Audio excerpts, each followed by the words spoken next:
Bismillahirrahmanirrahim. Assalamualaikum warahmatullahi wabarakatuh.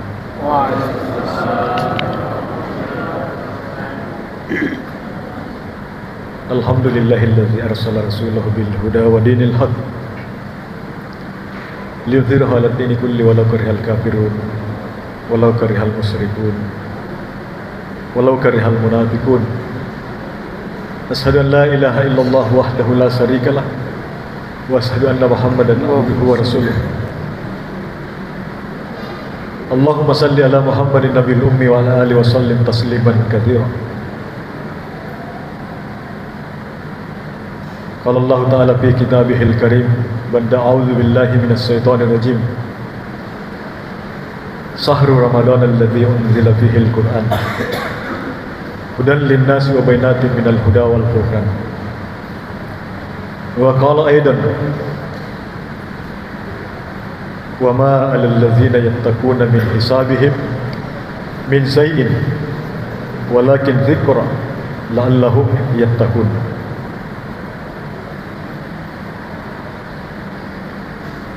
Wa qala Rasulullah sallallahu alaihi wasallam mauqifu sa'atan fi sabilillah khairun min qiyamil lailatul qadar hinda ajril aswad. Hadirin jemaah taruh yang Allah dirahmati oleh Allah Ta'ala, paling pertama kita ucapkan alhamdulillahirabbil alamin. Kenapa hadirin jemaah kita masih bersyukur kepada Allah Ta'ala? Allah sampaikan kita ke kilometer 25. Mudah-mudahan insya Allah Allah sampaikan kita ke kilometer 30, asal jangan sampai ke kilometer 50. Kenapa hadirin yang mulia kita bersyukur? Banyak saudara muslim kita baru kilometer 5 tidak puasa. Kita tanya, kenapa kalian tidak puasa? Saya kan kilometer pertama ya Ustaz, kilometer pertengahan, mudah-mudahan bisa kan lagi puasa di kilometer terakhir, kilometer 30. Ada begitu Pak? Hari pertama ya puasa, hari ke-15, kemudian hari ke-30 dia berharap moga-moga katanya kilometer 2 sampai kilometer 14 Allah maafkan. Kalau kemudian kilometer 16 sampai 29 Allah pun maafkan, diterima katanya. Mana mungkin hadirin yang mulia, syariat puasa ini Allah perintahkan kita sebagaimana perintah puasa di zaman Rasulullah dan para sahabat. Maka Nabi katakan, man shoma ramadanan imanan wa ihtisaban ghufira lahu ma taqaddama min dzambi. Allah janjikan lewat baginda yang mulia. Jadi hadis Nabi ini Pak juga dari Allah. Jangan bilang hadis Nabi. Nabi katakan, barang siapa mendapatkan bulan Ramadan kemudian dia dengan iman yakin kepada Allah bahwa ini perintah dan ini Nabi kerjakan, dengan ihtisab yakin dengan janji Allah bahwa puasanya ini mendatangkan sifat yang datangkan dengan kita berpuasa sesuai dengan syariat, maka akan mendatangkan puasa sifat takwa. Jadi ihtisab, apa itu ihtisab hadirin? Yakin dengan janji Allah Ta'ala lewat baginda Rasulullah sallallahu alaihi wasallam. Sebab hari ini jangan seperti orang Yahudi juga itu puasa Pak, orang Nasrani juga puasa. Tapi yang bedakan dia dengan kita puasa seperti puasanya baginda Rasulullah sallallahu alaihi wasallam. Puasanya Nabi ini ya seperti puasanya orang-orang tua kita dulu. Ya, orang tua dulu itu Pak, orang-orang di Bugis, orang-orang di Makassar kita, orang-orang Sulawesi itu ya, puasa itu serba dia batasi dirinya. Ya. Kalau orang tua kita dulu puasa, kita temani bicara, biasa dia tutup mulut, dia main isyarat saja. Ya, saya masih dapat orang tua puasa, lisannya dia jaga. Ya, berkata-kata keras sedikit pun dia tahan, apalagi berkata sia-sia. Seperti itulah puasa yang Nabi contohkan. Nabi berpuasa yang paling pertama dijaga apa hadirin yang mulia? Menjaga diri kita daripada bohong. Ya. Nabi katakan 2 perkara yang akan membatalkan puasamu. Nah, ini mudah-mudahan di 5-6 kilometer terakhir bisa muhasabah diri, koreksi diri. Bagaimana puasa saya kemarin? Maka yang pertama Nabi jaga lisannya. Ya. Jangan berbicara sia-sia, apalagi berkata dusta. Karena Nabi katakan 2 perkara yang akan membatalkan puasa adalah berkata bohong, berkata dusta, dan ghibah, menceritakan aib atau keburukan orang lain. Nah, kalau hari ini Pak, kita koreksi apakah puasa saya sudah seperti itu? Itu yang pertama. Yang kedua, usahakan mata pun ikut puasa. Penglihatan.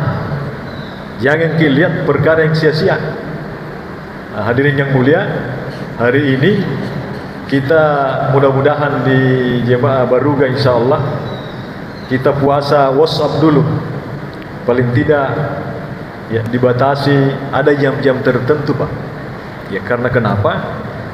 Yang kita inginkan ini mata pun tawajjuh puasa, jangan melihat perkara-perkara yang bisa mendatangkan, yang bisa makruh puasa, akhirnya batal puasa.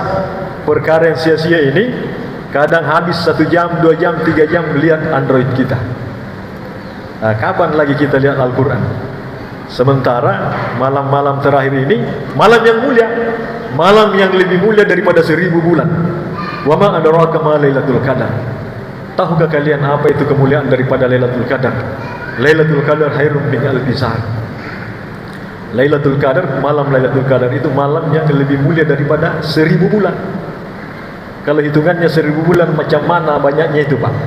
1000 bulan itu kurang lebih 83 tahun 4 bulan. Begitu mulia ini malam-malam yang ditunggu-tunggu. Ya. Banyak orang begadang Pak, tapi begadangnya pilih-pilih. Ya. Kita begadang malam ganjil saja. Banyak masjid kami dapatkan. Ya ini malam ini ramai mereka itikaf. Tapi kalau besok malam genap, dia kendor lagi itikafnya. Padahal hadirin yang mulia, hitungan malam ganjil ini gaib. Yang tahu hanyalah Allah. Karena kenapa? Hitungan malam ganjil ataupun genap bukan dihitung dari awal. Ini sahabat Ibnu Abbas, Abdullah bin Abbas, sepupunya Nabi, menghitung dalam satu riwayat, beliau menghitung dari akhir. Jadi kalau malam 30 pas puasa, malam terakhir malam 30 itu genap. Tapi kalau puasa hadirin yang mulia 29, karena kadang juga 29, maka malam 29 itu 29 puasa, hari ke-30 tanggal 1 masuk. Ada hitungan seperti itu. Maka Abdullah bin Abbas, Ibnu Abbas, imamnya para ulama mengatakan malam ke-29 itu malam genap. Karena dia dihitung nakana emang kasarkan apa genap bulan. Maksudnya itu menggenapkan bulan, menutup Ramadan dengan 29 puasa saja. Maka malam 29 yang menurut hitungan kita ganjil, padahal kata sahabat itu genap. Karena dia menutup daripada Ramadan, akhir Ramadan itu selalu genap hitungannya. Maka malam 29 genap, 20 lawannya malah itu yang ganjil, itu hitungannya sahabat. Maka hadirin yang mulia, untuk mendapatkan Lailatul Qadar jangan memilih-milih. Ganjil pedeh baru itikaf kak. Hadirin yang mulia, hakikat hitungan Lailatul Qadar itu bisa siang hari, bisa malam hari, bahkan bisa Lailatul Qadar ini dalam sebagian ulama katakan kadang diturunkan di luar bulan Ramadan. Nah, ini. Jadi maksudnya apa? Dirahasiakan agar kita fokus iktikaf, bukan lagi Ramadan. Hari ini hadirin yang mulia, setelah Ramadan banyak saudara kita, saya ini dapatkan Lailatul Qadar. Apa buktinya kita dapatkan Lailatul Qadar? Mestinya ada perubahan dalam iman kita. Itu yang pertama. Ya, iman kita, ibadah kita, muamalah kita, akhlak kita. Ya, buah daripada ibadah kita selama Ramadan hadirin yang mulia akan nampak dalam akhlak keseharian kita. Yang jadi pertanyaan hadirin, pertanyaan kita, bersama terutama diri saya apa yang telah kita rasakan sampai malam ke-25 ini. Kilometer 25. Yang pertama kita tengok apakah bertambah ibadah kita. Selain daripada tarawih kita, apakah tahajud kita bertambah. Jadi ini katalisatornya atau pengukur, ya, alat ukur yang kita pakai menakar iman kita, karena ini berhubungan dengan Lailatul Qadar itu sendiri.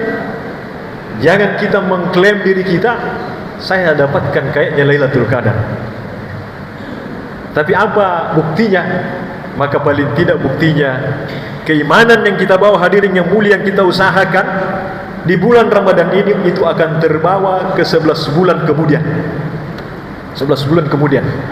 Kalau bulan Ramadan ini bapak-bapak luar biasa, hampir semua masjid jaga salat berjamaah 5 waktu. Ya, ini luar biasa Pak Isa, hampir penuh kita. Yang kita harapkan agar jemaah Baruga, Bukit Baruga ini setelah Ramadan isanya juga seperti ini, subuhnya juga seperti ini. Maka tanpa bapak-bapak, saudara-saudaraku sekalian, adik-adikku sekalian, anak-anakku sekalian mengatakan saya dapatkan Lailatul Qadar, maka tanpa bapak bicara, bukti bapak telah mendapatkan keberkahan Lailatul Qadar itu terjadi karena bapak mampu menjaga 11 bulan lamanya setelah Ramadan, bisa menjaga salat 5 waktu berjamaah di masjid. Ini yang pertama. Yang kedua, ibadah kita, ya, tilawatil Quran, bacaan Quran kita, hadirin yang mulia. Apa hubungannya Lailatul Qadar dengan Ramadan ini sendiri, dengan hakikat puasa itu sendiri? Hadirin yang mulia, Allah perintahkan kita puasa Pak berulang-ulang. Ya ayyuhalladzina amanu kutiba alaikumusiyam kama kutiba alal ladzina min qablikum la'allakum tattaqun. Hai orang yang beriman, diwajibkan kamu berpuasa sebagaimana telah diwajibkan umat-umat terdahulu, agar apa? Agar kamu bertakwa. Bertakwa ini, hadirin yang mulia, ini sifat gaib yang tahu hanya kita dengan Allah. Adapun orang lain, lahirnya saja dia tahu. Kita istiqamah ke masjid, maka orang, Pak Imam itu luar biasa, 5 waktu hampir tidak pernah dia istirahat, selalu mengimami kita. Itu ketakwanya imam luar biasa, diakui Pak, karena nampak. Tapi ketakwaan ini lebih dalam lagi. Imam Al-Ghazali katakan sifat takwa itu seolah-olah kamu berjalan di jalanan lorong yang penuh dengan duri, penuh kehati-hatian, agar apa? Langkah kakimu tidak tertusuk duri. Itulah gambaran Imam Al-Ghazali tentang takwa. Takwa, hadirin yang mulia, ya, ulama sepakat ada rasa takut dalam diri kita. Untuk apa? Agar setiap waktu, kapan saja, di mana saja, dengan siapa saja, kita takut dan taat kepada Allah Ta'ala untuk mengerjakan seluruh perintah Allah dengan cara yang dicontohkan baginda Rasulullah Sallallahu Alaihi Wasallam, sehingga tidak ada kompromi atas maksiat sekecil apapun. Ya, maksiat ini Pak mengerikan. Orang bisa bermaksiat di hadapan orang banyak, bisa meninggalkan maksiat di hadapan orang banyak. Tapi orang hampir-hampir terjebak semua bermaksiat dalam kesendirian. Nauzubillah min dzalik. Kita mampu tidak bermaksiat di saat keramaian kita, tapi kita sangat susah menjaga diri kita untuk tidak bermaksiat di dalam kesendirian.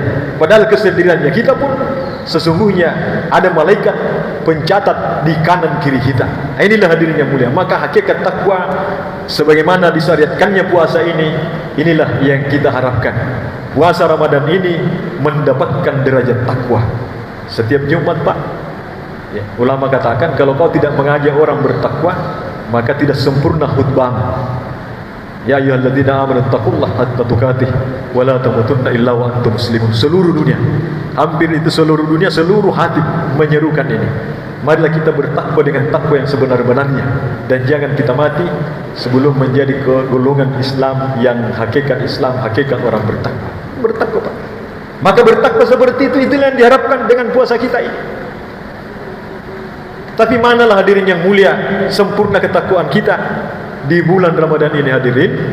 Kita muhasabah diri, bagaimana ketakwaan kita dan bagaimana hubungan ketakwaan kita dengan kecintaan kepada Al-Quran itu sendiri. Nabi katakan dalam salah satu hadis sahih, an Utsman radhiyallahu anhu, qala Rasulullah sallallahu alaihi wasallam, khairukum man ta'allama al-Qur'an wa 'allam. Sebaik-baik kalian adalah orang yang belajar Al-Qur'an dan mengajarkannya. Belajar, ulama tafsirkan termasuk baca Quran, mengajar orang lain baca Quran. Nah, jadi pertanyaan Pak, sudah berapa juz kita baca bulan ini? Ya. Kalau kami pernah gerak di India, di Yordan, di Mekah, gerak dakwah 4 bulan. Kami tanya orang-orang di sana, sibuk laki-lakinya baca Quran. Bagaimana baca Al-Quran? Berapa juz setiap hari? Dia bilang, kami rata-rata ini berlomba-lomba suami istri, dan saya istri kadang dapat 15 juz satu hari. Bahkan ada yang lebih kencang, bisa sampai 20-30 juz satu hari. Coba Pak. Saya bilang, Bapak Syekh berapa? Dia bilang, saya malu kalau tidak dapat 15 juz satu hari. Subhanallah. Di rumah tak berapa? Di rumahnya Syekh berapa orang yang bisa baca Quran sebanyak itu? Seluruh wanita kami di rumah, ini kata Maulana tadi, seluruh wanita kami di rumah berlomba-lomba baca Quran. Yang di bawah 15 juz, malu dia. Bahkan waktu buka puasa, dia pergi di kamar buka sendiri, malu bersama kita buka karena bacaan Qurannya tidak cukup 15 juz satu hari. Ini wanita-wanita saudara-saudara kita di India, di Pakistan, di Bangladesh, di Yordan, di Arab sendiri. Ya. Maka mereka Pak lebih suka nalupa Androidnya daripada Al-Qurannya. Dia kantongi Al-Quran. Dia kantongi Al-Quran. Ini orang-orang kaya, orang miskin sama-sama. Orang kaya saya tanya, dia bilang, saya lebih mau kulupa barang-barang mewahku, ya, mobilku, rumahku, lebih mau kulupa daripada keluar rumah tidak kantongi Al-Quran. Al-Quran. Sehingga alhamdulillah hadirin yang mulia, ya, inilah mengoreksi diri kita di malam yang ke-25 ini. Berapa banyak kecintaan kita kepada Al-Quran. Sementara kita berharap hadirin yang mulia, kita menjadi ahli-ahli Al-Quran.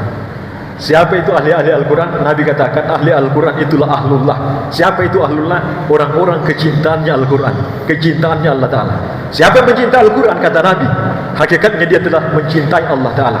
Siapa yang telah dicintai Allah Ta'ala, maka Allah akan berfirman kepada seluruh malaikatnya dalam hadis qudsi, wahai malaikatku, si Fulan bin Fulan telah kucintai. Maka iklankan kepada seluruh makhluk di muka bumi, baik di udara, di darat maupun laut, bahwa aku telah mencintai si Fulan. Maka malaikat Pak mengiklankan nama kita, karena satu, kita telah mencintai Al-Quran. Ya. Ini malam saya Kargusari, saya laporkan, saya ini pengganti. Yang kami gantikan Ustaz Samsuddin Sese. Ya, beberapa malam lalu juga kami digantikan. Yang menggantikan panitia kami telepon karena kami lagi usur, sempat berat darah. Tapi walaupun berat darah, kami masih sempat puasa juga alhamdulillah. Kami Kargusari, Ustaz Sese ini Pak, seluruh anaknya menghafal Quran. Jadi ada 6 anaknya hafal Quran. Di markas dakwah dia gantian setiap malam 1 juz. Ya, setiap malam anaknya. Maka kami cemburu. Saya tanya beliau, apa resepnya Ustaz? Semua anaknya hafal Quran 30 juz. Bahkan ada anaknya itu kurang lebih setiap tahun itu, kalau dia 10 juz, dia imam 20 juz, tidak ada salahnya pun. Satu kali pun tidak salah. Saya tanya, apa resepnya Ustaz? Maka beliau katakan, kami mencintai Al-Quran dengan cinta melebihi daripada cinta kepada anak dan istriku. Lebih mau ku lupa ku bawa istriku daripada ku bawa ke mana Al-Quran. Jawab Pak. Maka Allah buktikan anak-anaknya sudah hafal 30 juz. Kedua, apa Ustaz resepnya? Dia bilang, kami keliling kemana-mana mendakwahkan pentingnya membaca Al-Quran, menghafal Al-Quran, pentingnya mentadabburi Al-Quran, pentingnya sungguh-sungguh mencintai Al-Quran. Maka hadirin yang mulia, ini malam, semoga malam Lailatul Qadar. Jadi pertanyaan, kenapa malam Lailatul Qadar begitu mulia? Pertanyaannya Pak, rupanya Allah Subhanahu wa taala berfirman, "Sahru Ramadan alladzi unzila fihil Qur'an." Bulan Ramadan, bulan di dalamnya diturunkan Al-Qur'an. Hudan linnas, petunjuk bagi seluruh manusia. Hari ini Pak, sudah ratusan tahun, 1400 tahun lalu, Rasulullah mulai bagaimana kemuliaan Al-Qur'an. Diceritakan dalam Al-Qur'an itu sendiri. Hudan linnas, Al-Qur'an ini, zalikal kitabu la raiba fihi hudan lil muttaqin. Al-Quran tidak ada keraguan sedikit pun. Yang aku ini Pak, Bukan kita saja orang Islam, orang beriman. Sekarang orang-orang Yahudi sana, orang-orang Nasrani, orang Hindu, Buddha, itu pada berbondong-bondong mempelajari Al-Quran. Kalaulah orang-orang kafir telah mencintai Al-Quran, maka kita yang mengaku beriman hari ini malu rasanya kalau setiap kita tidur, Pak, bikin meja-meja kecil di tempat tidur, tadi dekat bantal tak, taruh di situ minimal 1 Al-Quran. Kalau bisa 2, 1 Al-Quran mushaf full, tidak ada terjemahan, kemudian 1 yang ada terjemahan dan tafsirnya.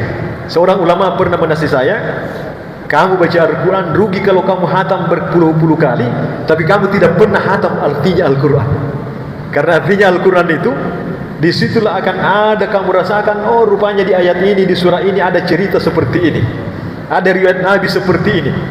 Yang intinya hadirin yang mulia, kita muhasabah diri ini malam, kita puasa barang 1 jam, 2 jam, tidak pegang dulu Android. Tapi saya juga main Android, suka pegang juga.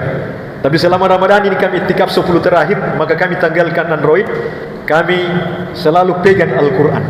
Lain rasanya, Pak, lain rasanya. Tidak dilarang, silahkan pegang HP-nya Bapak, tapi ada waktu tertentu setelah tarawih mungkin sampai jam 11, 2-3 jam puasa tidak pegang dulu Android, pegang Quran, baca 1 halaman minimal atau 1 lembar, kemudian baca artinya, tak buri kita maknai, oh artinya ini begini, oh ini begini, oh ini begini, sehingga diri yang mulia lambat laun akan muncul kecintaan Al-Quran. Cinta kita kepada Al-Quran melihat cinta kepada segala-galanya. Ya, jangan juga ibu-ibu tersinggung kalau suami tak, ya, cinta Qurannya sudah setengah mati. Betul-betul setiap waktu baca Quran bersyukur ibu-ibu, karena seluruh pahala bacaan Quran bapak-bapak mengalir kepada ibu-ibu. Kemudian yang paling penting hadirin yang mulia, kalaulah Ramadan ini mulia dengan Al-Quran, bagaimana itu kemuliaan Al-Quran itu sendiri? Maka Nabi katakan, tidak ada pemberi syafaat nanti di kubur melebihi daripada syafaat Al-Quran, melebihi syafaat para nabi dan rasul, melebihi syafaat para malaikat. Apa itu? Syafaat Al-Quran. Maka bacaan Quran, bapak-bapak, kata Nabi, akan wujud nanti dengan pemuda yang gagah perkasa menjaga mayatnya kita di dalam kubur. Malaikat mungkar mau bertanya, maka malaikat mungkar disampaikanlah Al-Quran bacaan kita, kamu silahkan bertanya. Tapi setelah kamu bertanya, biarkan si fulan ini istirahat dengan baik, istirahat seperti pengantin baru, karena sesungguhnya di dunia dia telah mencintaiku melebihi daripada segala-galanya. Siang malam dia baca kami, siang malam dia tadabburi kami, siang malam mengamalkan apa isi daripada Al-Quran itu sendiri. Inilah hadirin yang mulia, hakikat daripada, makna daripada Lailatul Qadar. Kecintaan kita kepada Al-Quran bermula dari ini malam sampai seterusnya, sampai di luar Ramadan. Maka insya Allah bapak-bapak hadirin jemaah tarawih yang dimuliakan Allah Ta'ala, bapaklah ini orang yang telah mendapatkan daripada hakikat Lailatul Qadar itu sendiri. Kemudian terakhir, dalam salah satu hadis sahih, An Abi Hurairah radhiyallahu anhu qala Rasulullah sallallahu alaihi wasallam, mauqifu sa'atan fi sabilillah khairun min qiyamil lailatul qadar inda hajaril aswad. Berdirimu sesaat di jalan Allah, mengajak manusia taat kepada Allah, khairun min qiyamil lailatul qadar, lebih baik daripada kamu salat di malam Lailatul Qadar di depan Ka'bah, di depan Hajaratul Aswad. Maka diri yang mulia kami mengajak bapak-bapak, terutama diri kami, luangkan waktu kita untuk silaturahmi di akhir-akhir Ramadan. Kalau kita tidak mampu itikaf 24 jam full, maka mungkin malam hari kita itikaf, siang hari kita silaturahmi, sambung silaturahmi. Ajak saudara muslim kita agar menjaga di bulan suci Ramadan, akhir Ramadan ini, amalan salat 5 waktunya berjamaah di masjid, amalan zikirnya, bacaan Qurannya. Kemudian bapak-bapak, ibu-ibu, jangan lupa hidupkan taklim di rumah. Hidupkan taklim di rumah. Setiap malam kita mengaji beramai-ramai di dalam rumah. Ya, seluruh orang di rumah kita, anak kita, istri kita, duduk kita Pak mengaji. Kalau belum pasti semua mengaji, biar surah-surah pendek dulu. Kalau mungkin di antara kita ada yang belum pasti mengaji, Pak Imam, ya, Pak Imam ini, ya, di antara kita yang alim bacaannya, kita bisa minta Pak Imam, bisa tidak kita ke rumah kita ajari kami baca Quran. Mungkin sibuk Pak Imam, kita yang datang ke masjid. Tidak apa-apa kita korban Pak. Hari ini kita korban untuk perkara dunia, tapi untuk perkara agama kita lupa. Ya. Memperbaiki satu bacaan Quran kita, satu huruf, berapa pahalanya Pak? Ya. Berapa huruf kita perbaiki sehingga bacaan Quran kita bisa menjadi sesuai dengan syarat rukunnya, nahu syaratnya kita. Ya, belajar di situ hadirin, memperbaiki bacaan kita. Maka insya Allah pahala-pahala kita semakin disempurnakan oleh Allah Subhanahu wa taala. Intinya hadirin yang mulia, Lailatul Qadar ini adalah perkara yang gaib, rahasia Allah taala. Maka kita berprasangka baik kepada Allah Subhanahu wa taala. Semoga di akhir Ramadan ini kita semua dipertemukan dengan malam Lailatul Qadar. Malam yang sangat mulia. Intinya, kuncinya kita cintai Al-Qur'an dan kita dakwahkan Al-Qur'an, kita amalkan Al-Qur'an sehingga Allah Subhanahu wa taala menjadikan golongan kita orang-orang yang bertakwa. Wa may yattaqillaha yaj'al lahu makhraja wa yarzuqhu min haitsu la yahtasib. Barang siapa yang bertakwa kepada Allah taala, maka Allah akan menyelesaikan seluruh urusannya, bahkan Allah memberikan rezeki dia dari arah yang tidak disangka-sangka. Inna akramakum indallahi atqakum. Orang yang paling mulia di sisi Allah taala adalah orang yang bertakwa. Jadi pertanyaan di sini, yang bertakwa macam mana yang dimaksudkan Allah taala? Di ayat Al-An'am, Quran surah Al-An'am ayat 69 Allah berfirman, "Wa ma 'alal ladzina yattaquna min hisabihim min syai'in walakin dzikra la'allahum yattaqun." Kenapa Allah suruh kita bertakwa? Karena orang bertakwa ini tidak dihisap dosanya sedikit pun. Ini menghisap dosa Pak, mengerikan. Kalau kita dapatkan Lailatul Qadar malam yang mulia, tapi jadi pertanyaan, jangan-jangan nanti kita masih disiksa. Maka kesimpulannya, jangan kita mau dihisap Pak, mengerikan dihisap. Ya, kalau kita antri di pompa bensin 2 jam 3 jam pusing kita. Ini kita akan antri ratusan miliar manusia. Kalau dihisap kita, maka apa kuncinya agar kita dihisap? Kata Allah Taala dalam Al-Quran, "Wa ma 'alal ladzina yattaquna min hisabihim min syai'in walakin dzikra la'allahum yattaqun." Orang bertakwa itu adalah orang yang tidak ada dosa hisab atasnya sedikit pun, kata Allah. Tapi orang bertakwa macam mana yang dimaksudkan Allah Taala? Walakin dzikra, orang yang wajib dia mengajak orang lain juga bertakwa kepada Allah Subhanahu wa taala. Jadi kita semua yang hadir di tempat ini, kalau mau nanti mati tidak dihisap, mendapatkan ketakwaan yang sempurna, ajak juga seluruh teman-teman tak, keluarga tak, setiap saat kapan saja di mana saja bertakwa kepada Allah taala. Kalaulah kita sudah bertakwa hadirin yang mulia, selesai seluruh masalah. Akhir sekarang ini akhir zaman, akhir fitnah. Kalau kita mau terbebas dari fitnah-fitnah Dajjal, maka sempurnakan ketakwaan kita. Dalam kata kunci, ajak teman kita, kerabat kita, saudara kita, anak istri kita terutama untuk senantiasa bertakwa kepada Allah Subhanahu wa taala. Inilah yang sempat kami sampaikan, benarnya dari Allah Subhanahu wa taala. Kita tutup dengan doa kifarah majelis. Subhanallah bihamdihi, subhanakallahumma bihamdika, asyhadu an la ilaha illa anta, astaghfiruka wa atubu ilaik. Wassalamualaikum warahmatullahi wabarakatuh. Waalaikumsalam.